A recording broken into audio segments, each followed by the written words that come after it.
श्री स्वामी समर्थ. नमस्कार मंडळी, स्वामी चमत्कार या चॅनलमध्ये तुमचं सर्वांचं स्वागत आहे. तर आज आपण या व्हिडिओमध्ये पाहणार आहोत घट विसर्जन कसे करावे, उपवास कधी सोडावा. खूप महत्त्वाची अशी माहिती तुम्हाला या व्हिडिओमध्ये बघायला मिळणार आहे. व्हिडिओ स्किप न करता शेवटपर्यंत नक्की पहा. तुम्हाला हा व्हिडिओ आवडला तर लाईक, कमेंट, सबस्क्राईब नक्की करा. बघा, घट कधी हलवावा, नवमी का दसरा, उपवास कधी सोडावा, घटाचे विसर्जन कसे करावे, घट कुठे ठेवावा, अखंड दिवा कुठे ठेवावा, पुरणाचे दिवे कसे करावे. बघा, आपण नवरात्रीत भरपूर देवीची सेवा करतो, उपवास करतो. सुख समृद्धी, मनामध्ये काही इच्छा असते त्यासाठी, देवीची कृपा आपल्या कुटुंबावर राहण्यासाठी, मुलाबाळांची प्रगती होण्यासाठी, सुख वैभव येण्यासाठी भरपूर सेवा करतो. पण आपण काही चुका केल्या तर देवी नाराज होते, सुख लागत नाही, फळ मिळत नाही.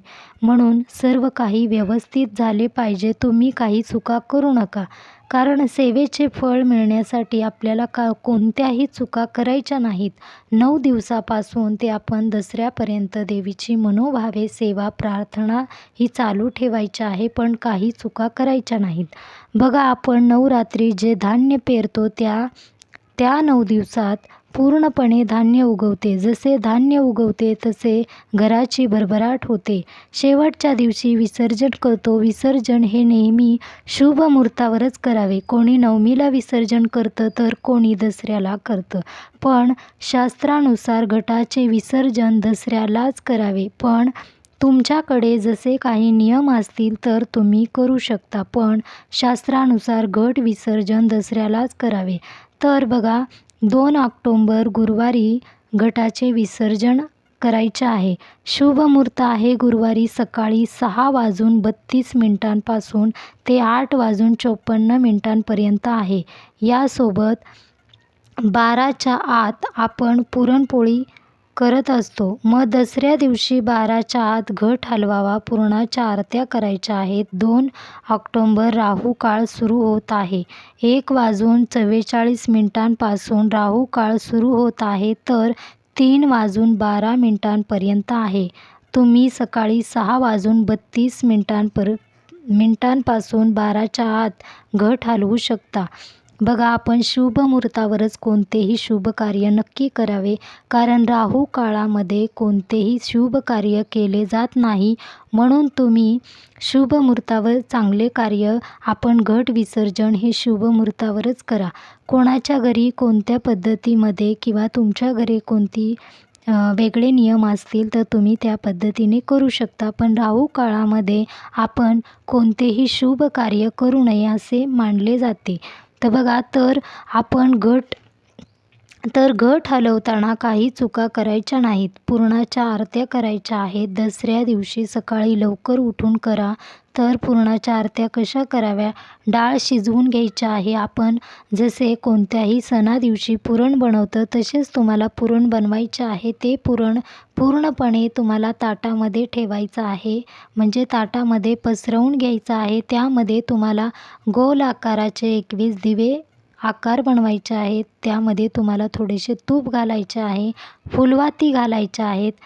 फुलवाती करून दिवे प्रज्वलित करून घटाची आरती करायची आहे. मग तुम्हाला कुलदेवीला प्रार्थना करायची आहे घरात सुख समृद्धी राहण्यासाठी. तर घटाचे विसर्जन कोणी करावे, घरामध्ये आपण पुरणाच्या आरत्या करून घेतल्या त्या दिवशी तुम्हाला तुमची इच्छा बोलायची आहे.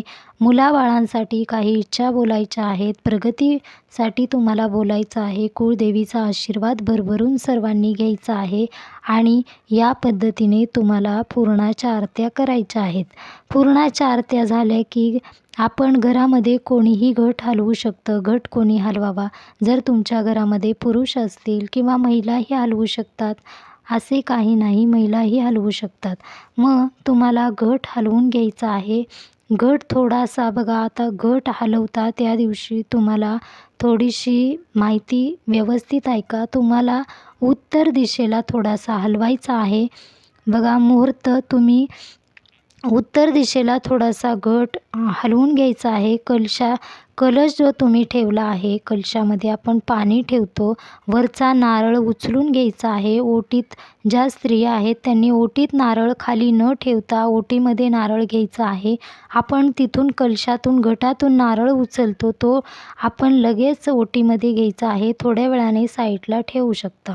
नारळाचा प्रसाद करून घरात सर्वांनी तुम्ही प्रसाद खाऊ शकता. कलशातील पाणी घरामध्ये सगळीकडे शिंपडायचे आहे. जिथे तुम्ही पैसे ठेवता तिथे थोडे थोडे शिंपडायचे आहे. घरामध्ये सुख समृद्धी येते, आजारपण दूर होते, निगेटिव्हिटी दूर होते.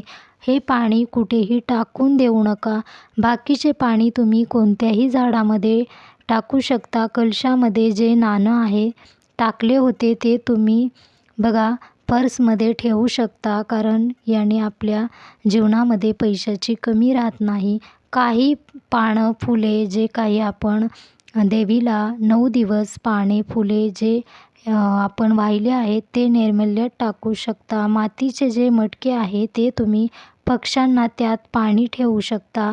जे धान्य उगवलं आहे त्यात थोडे थोडे देवांना व्हायचे आहे. थोडे तुम्हाला जवळ ठेवायचे आहे, कारण दसऱ्या दिवशी याचा काही उपयोग करायचा आहे. तर उपवास कधी सोडावा?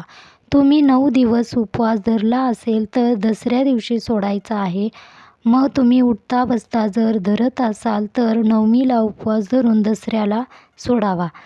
जसे आपण देव जसे घटी बसवलेले असतात ते आपण देवाच्या जाग्यावर ठेवू शकता. मग दसऱ्या दिवशी देवांना आपण अंघोळ घालून व्यवस्थित पूजा करू शकता. अशा पद्धतीने तुम्ही घटाचं विसर्जन करू शकता.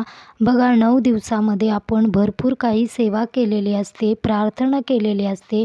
मग ते आपण शास्त्रशुद्ध पद्धतीने घटाचं विसर्जन केले तर याचे आपल्याला फळ नक्की मिळते.